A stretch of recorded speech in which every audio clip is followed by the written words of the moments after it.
Well, we finally made it to the last day on the Camino Portuguese, the coastal route. Today we reached Santiago de Compostela after 12 amazing, beautiful days. I got so lucky with the weather that is just incredible. The Camino Portuguese is famous for its bad weather, and for me, I only had like 2 hours of rain, which was just a small drizzle. So today we're gonna make it to Santiago. We have two options. We can take a boat to Padrón, or we can walk there. If you walk, it's like a 36-kilometer day. So I guess you have to stay there and then continue on tomorrow.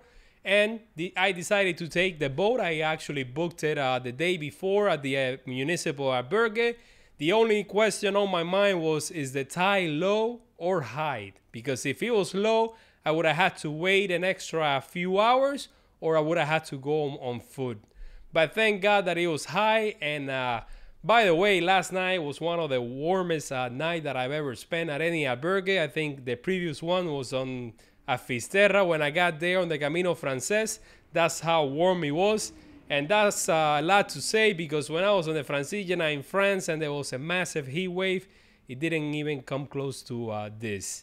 12 pilgrims at the albergue, and they all wanted the windows closed. So at one point, I even thought about just grabbing a blanket and heading out to the hallway and sleeping there, because in the morning it was freezing as usual.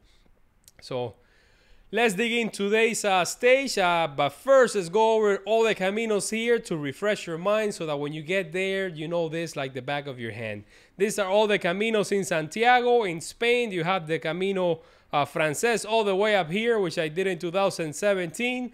The Portuguese is on this side, and then you have the Norte over here. I also did the Camino Inglés. When it came to choosing where to start, I had three different options. I could have started down here in Faro, which one day I will do. It's a very long walk, similar to the Via de la Plata.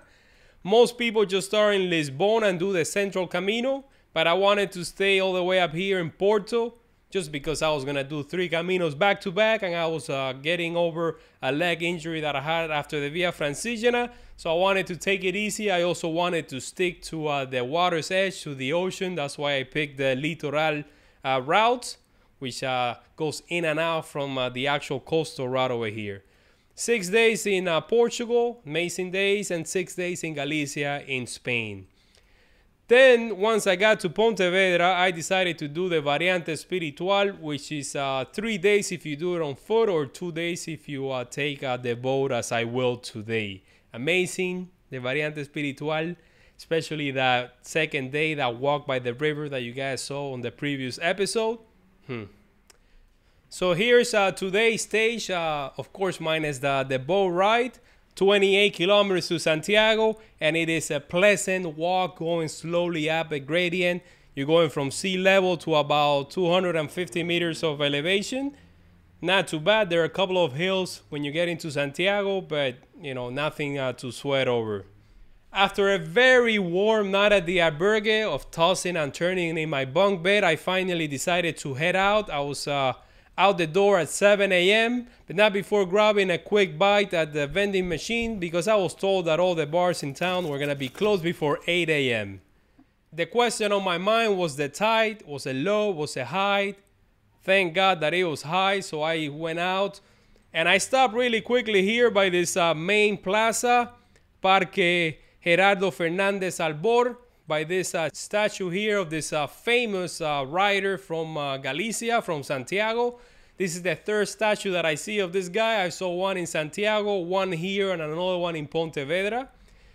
They have sculptures of, I guess, his most famous characters, so I spent a little time here getting shots of all of them, and also of the boats here in the bay.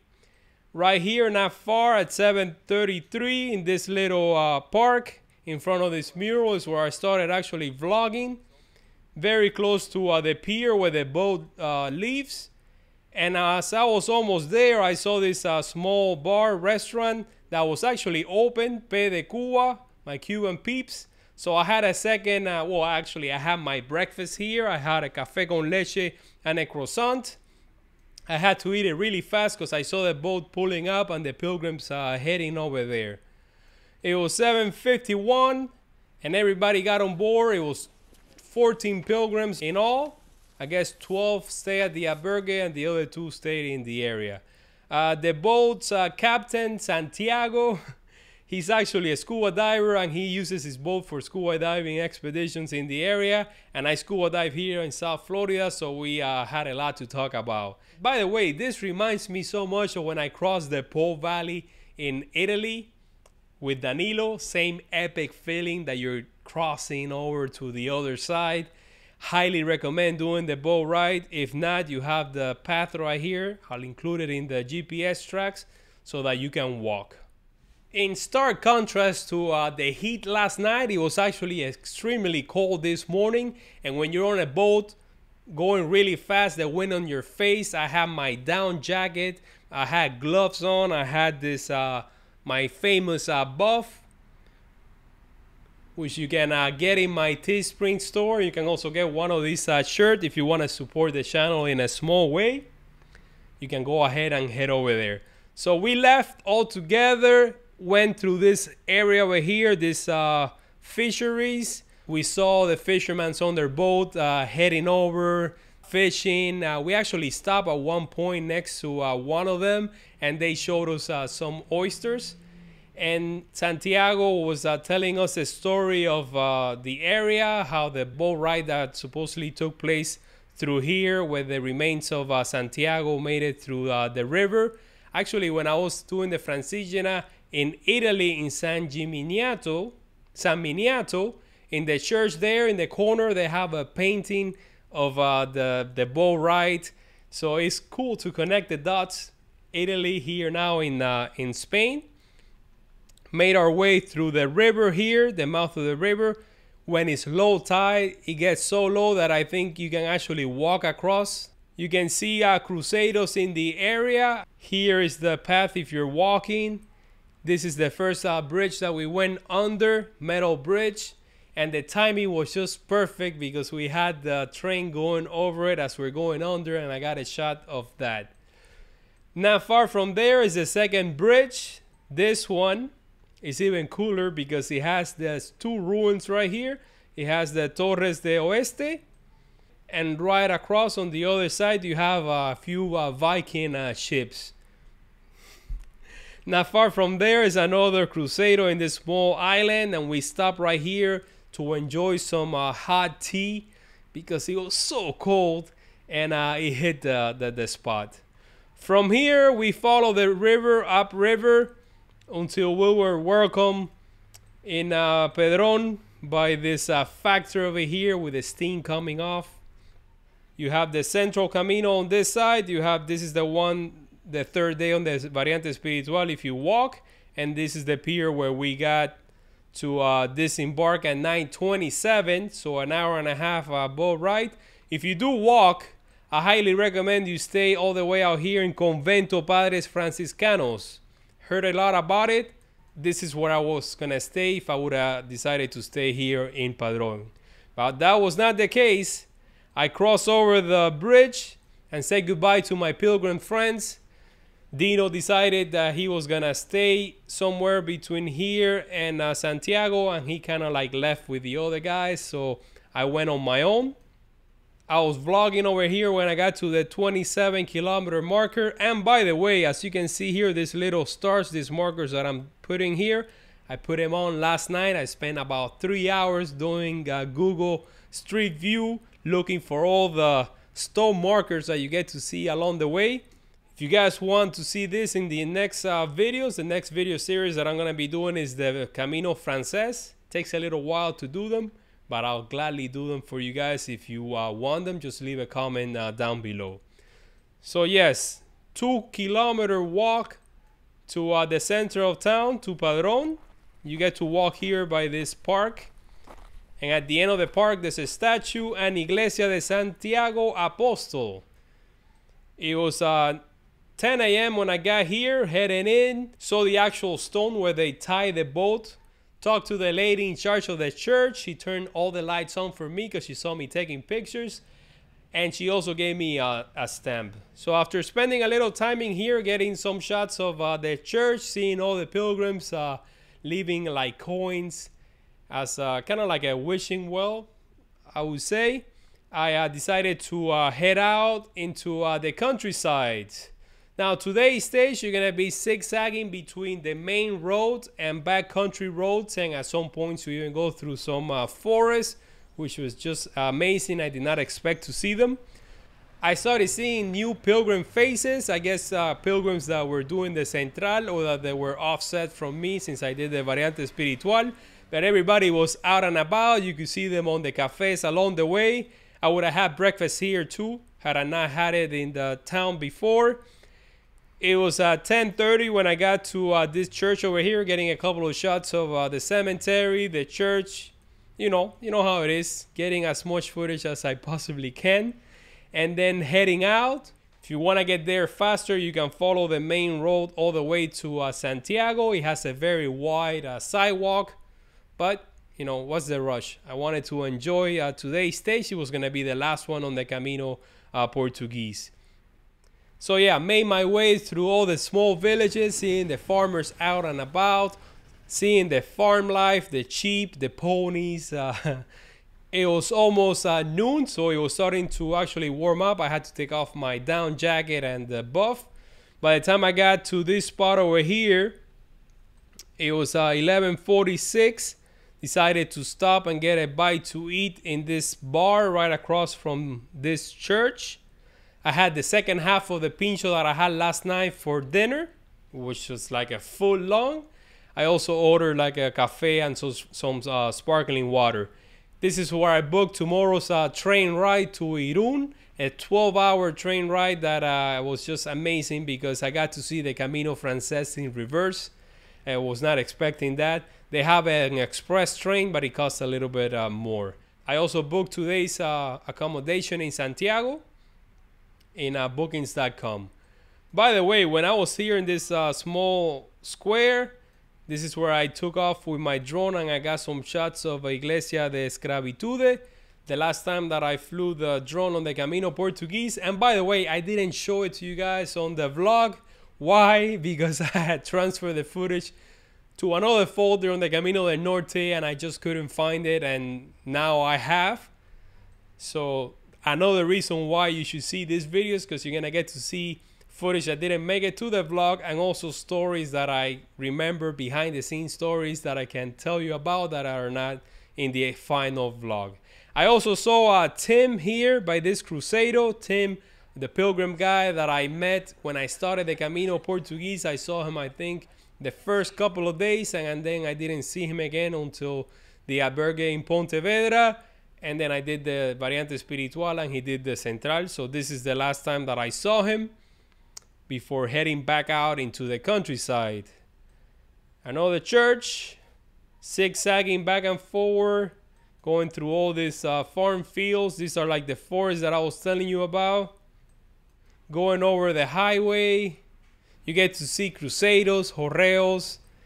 Everything is rolled up into one day, and I was also thinking about the trip, feeling of accomplishment, finally making it here, and thinking, you know what, it is possible to do all three Caminos, doing the Camino del Norte, which I was going to start in a couple of days. So glad that I did 3 Caminos back to back before the pandemic hit, because if not, I would have run out of footage for a long time ago, and I would have spent a couple of years with nothing to show you guys. So from now on, every time I head out, I'm gonna do at least 2 Caminos back to back. So it was 1 o'clock in the afternoon when I got to like the best little section of the entire walk after getting to Padrón, excluding the boat ride. This forest over here just felt like I was somewhere else. This is like the best entrance into Santiago of all the Caminos that I've done, including the Francés. Just walking through here in this forest was just the icing on the cake. 15 kilometers to Santiago. You get to walk on this secondary backcountry road, but not for too long before you get back into the villages. And I think around this area is when you're starting to get your first glimpses way in the distance of Santiago. This is also the hills that I told you about. You go through a few hills, but you know, nothing too crazy, nothing compared to the Camino del Norte, by the way, before getting to the suburbs here on the outskirts of Santiago. The last 10 kilometers to Santiago, you have so many options, so many routes that you can take to get there. I don't know why, but I downloaded a bunch of GPS tracks and this is what I had in front of me. I decided to stick to the official Camino following the markers. But of course, there are different options that you can take that will get you there faster. Crossing over this highway at 2 p.m. Finally felt like I was entering the metropolitan city. Made it to this little chapel, Capella de Santa Maria. It was close, 2:15.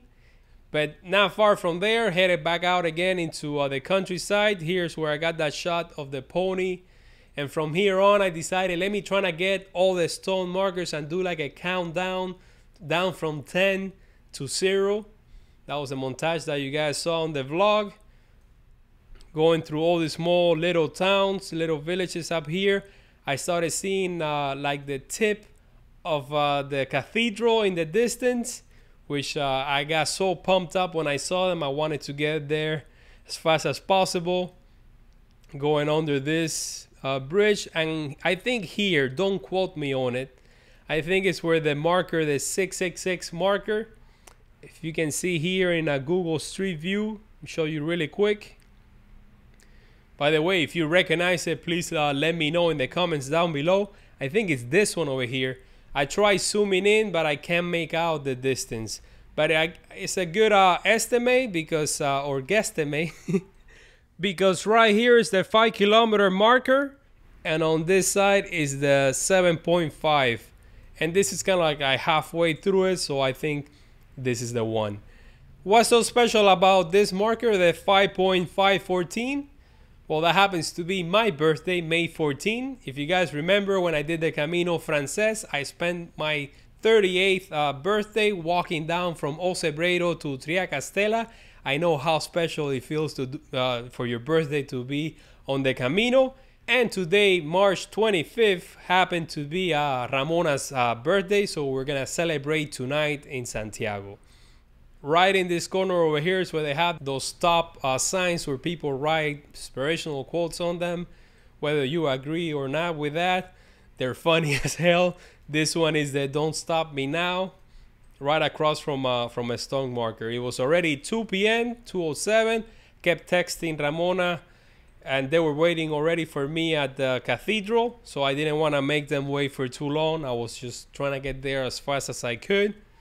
And over here, there was a down tree right after going under this highway.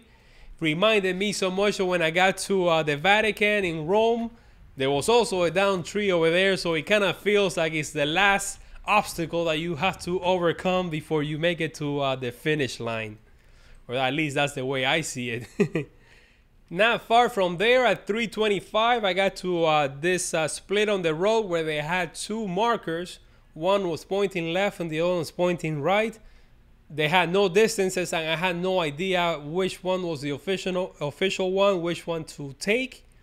But I'm a lefty, so I decided to go for the left one. And it happened to be the short route, the straight route.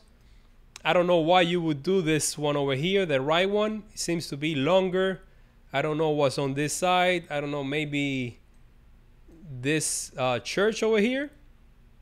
If you know, please let me know in the comments down below. Cross over the bridge. Got to see some pilgrims here, I guess taking their last break before the final push to Santiago. We were like 2.5 kilometers away. So cool seeing the last push in 3D. I love Google Earth, man. And to have it on your phone when you're there, you can actually visualize where you are, the places around you, the places of interest. So I will never do another Camino without Google Maps. Unless something new comes around, I'm going to stick with it.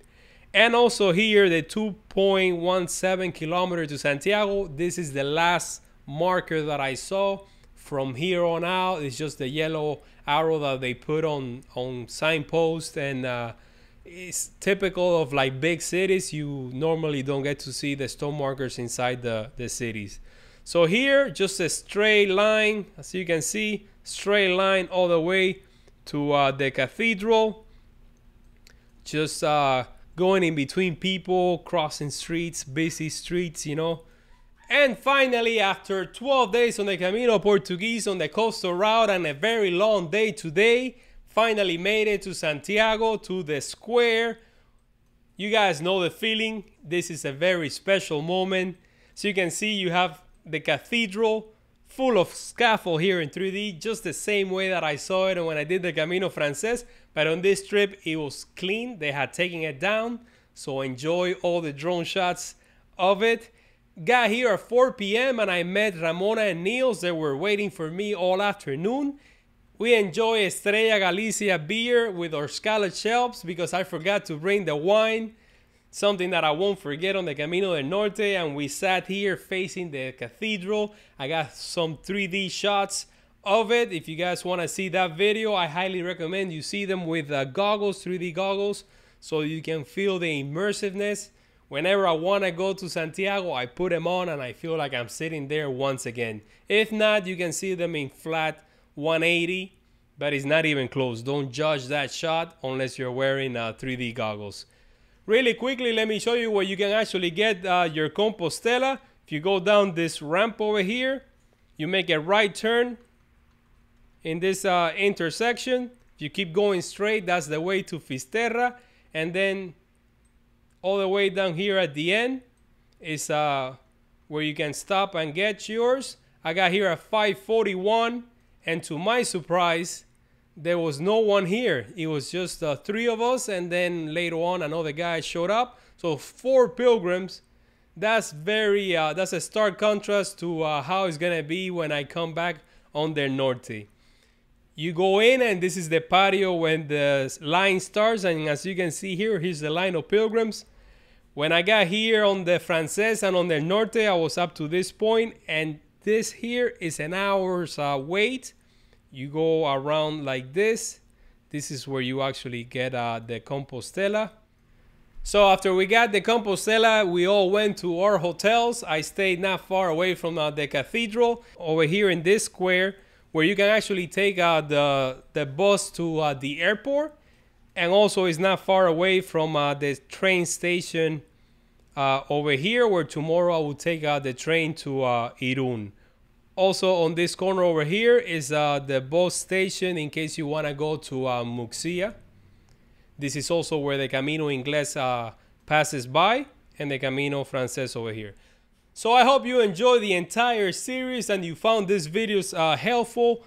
Please feel free to download all the GPS tracks, modify them, add things to them, break them up into different stages, download them into your phone and take them with you so that when you're walking your Camino, you are never lost. You know what's up ahead. So you can concentrate on just enjoying being there. Hope to see you on the next one, which by the way is the Camino Frances. If you enjoy all the videos, please subscribe, hit the like button, become a member. Now you can become a member and support this channel. Thank you so much. See you on the next one.